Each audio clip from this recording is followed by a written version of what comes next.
action constraint. I really want to introduce this early on because it's very important for a new student to know that it exists and to play around with it. So here, we're just going to jump into 5 on the number pad and then 3 on the number pad. Then I'm going to hit Z on the actual keyboard to go into wireframe. I'm going to add an armature single bone. This is in object mode. I'm going to take and add another one. I can do that by just hitting add single bone, and now I have 2. It's important to know that because what happens is these are 2 separate armatures. It will not work with that 2 separate armature thing. So in order to join 2 armatures together, you just go into object mode, hold shift, select the other bone, and go object join or control J. Now they're the same armature. Again, we'll study bones in the next unit, but for right now, these are the basics.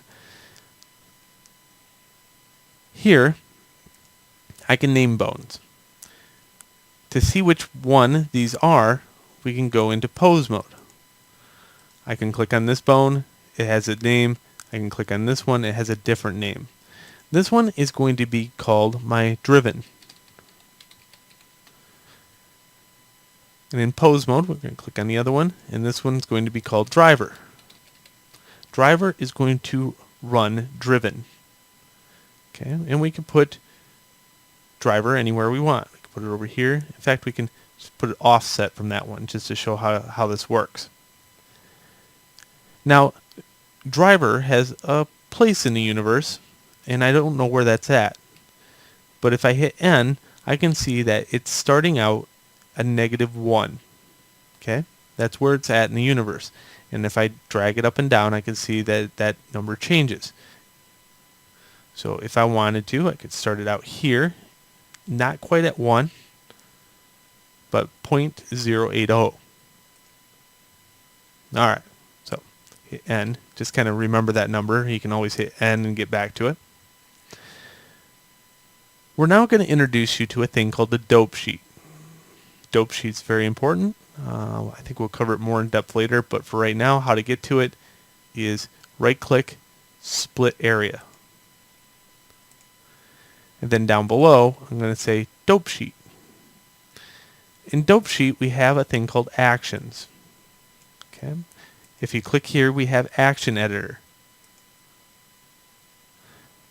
We're going to take this bone and do something with it. It doesn't matter what we do in the fact that we're going to do it within 30 frames only. Okay, so we'll put 1 to 30. And we'll start out here. We'll hit I on the keyboard to set maybe its location here. And then in 30 frames, we'll move its location. We'll say it's going to be up. So we'll take it, move it up, and then hit I on the keyboard and say location. Alright, so you can see now that moves. Wouldn't it be nice if the box moved with it? Well, yeah, that works out. So here's how that works. Let's go into object mode, highlight the box, then the bone, and hit Control P. And we're just going to say automatic weights. Now that bone has influence over the vertices. So now when it moves up in space, it'll move the box. Let's say right about here it does something different. So right here we're going to say key it I for rotation. Start here and here. Okay, I on the keyboard, rotation, but in the center we'll have it rotate. We'll have it rotate right about here. Now, you can see that I've keyed the actual bone's object, but I have not keyed its bone itself. So that's what I wanted to do, is kind of show you that there is two different things, and you can see that both bones they were moving at one point. To get rid of keys, it's very simple. Down here, I can just hit delete or X on the keyboard. Bam, all gone. Let's go back into pose mode and set keys.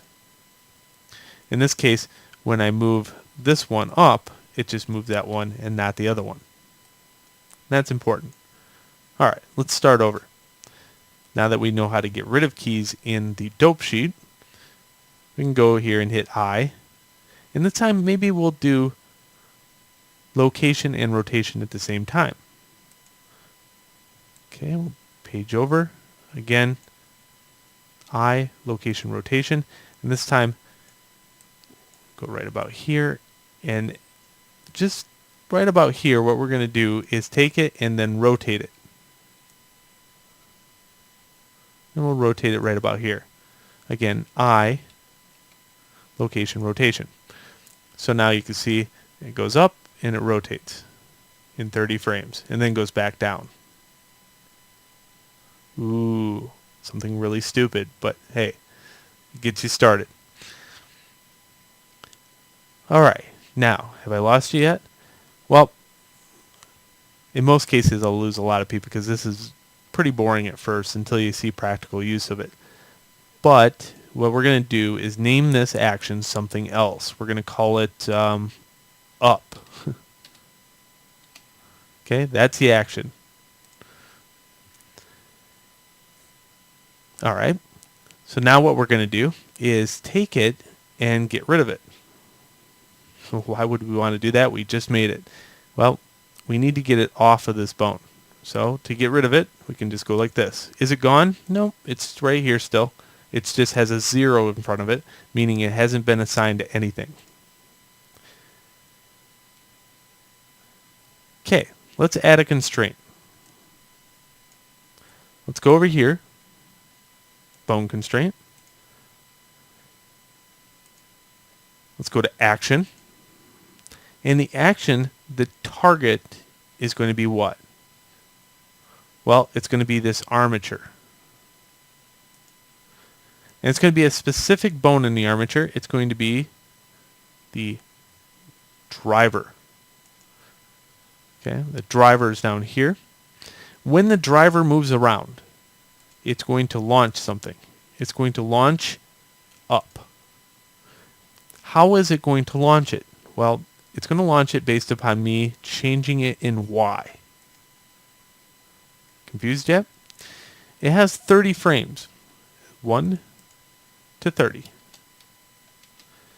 And remember when I said, I don't know where this is at in the world. So if I go to object mode, well, pose mode, sorry, and click on it and hit N, I can see that it's at here. Okay. I can copy here if I wanted to. Click back on this bone and say its target range is going to be here and maybe -1. No, -3. That'll give me a good range. Then lastly, we want local space, not world space. We'll get to know what local and world are different, but for right now, local space. So let's try this out. What I'm going to do is take this bone, hit W, and then move it. And you can see by moving it down, it starts the action. Bam. Why is this cool? Well, we could set booby traps and do all kinds of crazy stuff, but really it comes in play a lot. If I had a series of bones that moved the finger and I just wanted one thing to move the entire finger and clench it into a fist, I could have something like this and all 12 bones actually come into play. But for right now, here's a really small example of it for you to reference. So this is the action editor or action constraint. Alright, hope you enjoyed, and we'll look at it further in the future. Let's move on to the next video.